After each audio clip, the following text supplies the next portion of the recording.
Hello viewers, আসসালামু আলাইকুম। আজ আমরা যে স্থানটিতে দাঁড়িয়ে আছি, এখানে আপনারা দেখছেন তিন নেতার মাজার রয়েছে। এখানে এখানে শাহবাজ খান মসজিদ এবং ঢাকা ইউনিভার্সিটি ক্যাম্পাস, ওই পাশে বইমেলা। যাই হোক, যে কথাটি বলছিলাম, 1965 সালে কিন্তু প্রথম বইমেলা শুরু হয়েছিল সর্দার জয়নুদ্দিন সাহেবের হাত ধরে।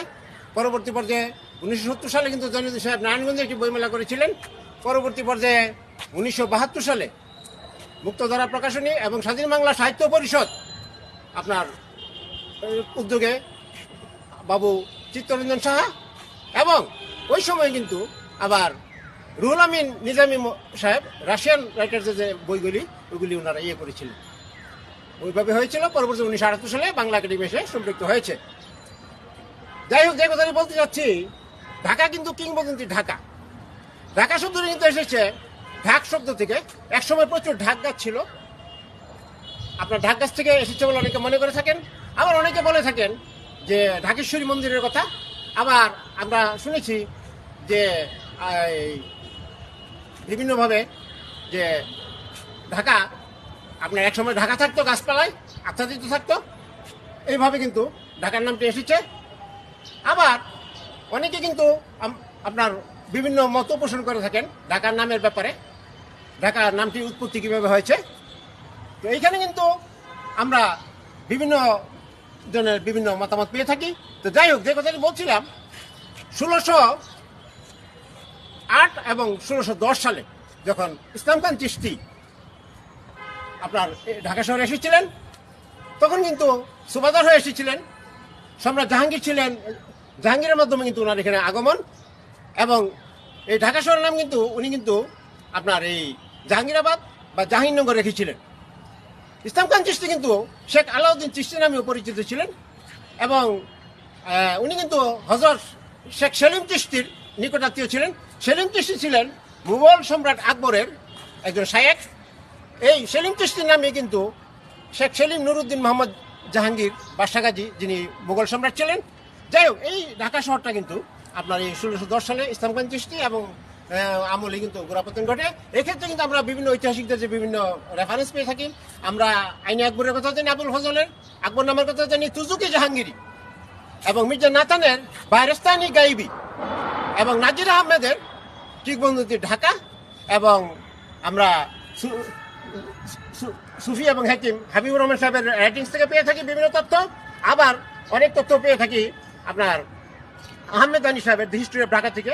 আর পাশাপাশি ঢাকা শহরের যে বিখ্যাত একজন কিংবদন্তি গবেষক, শ্রদ্ধেয় শিক্ষক, আমাদের ইতিহাসবিদ প্রফেসর মুনতাসির মামুন স্যার কিন্তু ঢাকাকে নিয়ে অনেক লিখেছেন। যাই হোক, যে কথাটি বলছিলাম, ওইটি কিন্তু রমনা কালী মন্দির কিন্তু রয়েছে। এবং রমনা কালী মন্দির কিন্তু রমনাথ নামক একজন ব্যক্তি ছিলেন। উনি কিন্তু এই কালী মন্দিরটি এখানে একটি মন্দির নির্মাণ করেছিলেন। আর পাশাপাশি এখানে আমরা জানি শঙ্করাচার্যের অনুসারী যারা ছিল, তারাও কিন্তু এখানে বিগ্রহ নির্মাণ করেছিল। পরবর্তী পর্যায়ে এখানে আপনার এই আমরা হরিচরণ গিরির কথা জানি। পরবর্তী পর্যায়ে 1971 সালে যে পরমানন্দ গিরি, যিনি শহীদ হয়েছিলেন, আরও অনেক লোক সহ 1971 সালে সেটা হয়েছিল। আর ওই পাশে আমরা যে সোহরাওয়ার্দী উদ্যানের কথা জানি, সেটা কিন্তু রেসকোর্স নামে কিন্তু বিখ্যাত। 1820 সালে উইলিয়াম বেন্টিং যখন কলকাতাতে রেসকোর্স করেছিলেন, ঘুরদৌড়ের স্থান, তখন কিন্তু পরবর্তী পর্যায়ে ঢাকার যে খাজা আলিমুল্লাহ মহোদয় এবং ঢাকার যে তৎকালীন কালেক্টর ছিলেন, ওনারা পলো খেলার জন্য কিন্তু এখানে কিন্তু আপনার এই উদ্যানটিকে করেছেন ঘুরদৌড় ময়দান। এটি কিন্তু পরবর্তী পর্যায়ে রেসকোর্স ময়দান হয়েছে এবং এই যে আপনার এই সোহরাওয়ার্দী উদ্যানে পরিণত হয়েছে। এবং এখানে কিন্তু 1971 সালে মহান মুক্তিযুদ্ধের সময় কিন্তু সোহরাওয়ার্দী উদ্যানে আপনারা জানেন পাকিস্তান সেনাবাহিনী আত্মসমর্পণ করেছিল। আর ইউনেস্কো স্বীকৃত ওয়ার্ল্ড হেরিটেজের অন্তর্ভুক্ত যে জিনিসটি হয়েছে, আমাদের যে আন্তর্জাতিক স্বীকৃতি মিলেছে জাতির জনকের যে বিখ্যাত ভাষণটি 7 মার্চের ভাষণ, সেটা কিন্তু সেই রেসকোর্স ময়দানে কিন্তু হয়েছিল। বাংলাদেশের স্বাধীনতার যে সেটা কিন্তু বিকশিত হয়েছিল আপনার এই সম্পূর্ণ ইতিহাসের ব্যাকগ্রাউন্ড কিন্তু এখানে। আর 1921 সালে এখানে ঢাকা বিশ্ববিদ্যালয় হয়েছিল। আর 1946 সালে কিন্তু ঢাকা মেডিকেল কলেজ হয়েছে। আমরা যে কথাটি বলতে চাচ্ছি সেটা হচ্ছে আপনার ভাষা আন্দোলনকে কেন্দ্র করে কিন্তু শহীদ দীনেন্দ্র দত্ত ভাষার জন্য প্রথম দাবি করেছিলেন পাকিস্তান জাতীয় পরিষদে। পরবর্তী পর্যায়ে 1948-এর পরে ভাষা সংক্রান্ত বিষয় এবং ধর্ম বর্ণ বিভিন্ন বিষয় নিয়ে কিন্তু দ্বন্দ্ব সংঘাতের কারণে 1956 সালে পাকিস্তানের সংবিধান রচিত হয়েছিল। পরবর্তী পর্যায়ে পাকিস্তানের আরেকটি সংবিধান রচিত হয়েছিল 54 সালে। আমরা 52 সালে ভাষা আন্দোলন কথা জানি। শহীদ সালাম বরকত রফিক তাদের রক্তের বিনিময়ে ভাষা সৈনিক গাজীউল হক সাহেব, আব্দুল মতিন সাহেব, ওনাদের কথা আমরা জানি। অজস্র ভাষা সৈনিকের কথা জানি। 1954 সালে যুক্তফ্রন্টের নির্বাচনের কথাও কিন্তু আমরা জানি। এখানে কিন্তু আমাদের বিখ্যাত তিনজন নেতা কিন্তু এখানে রয়েছে।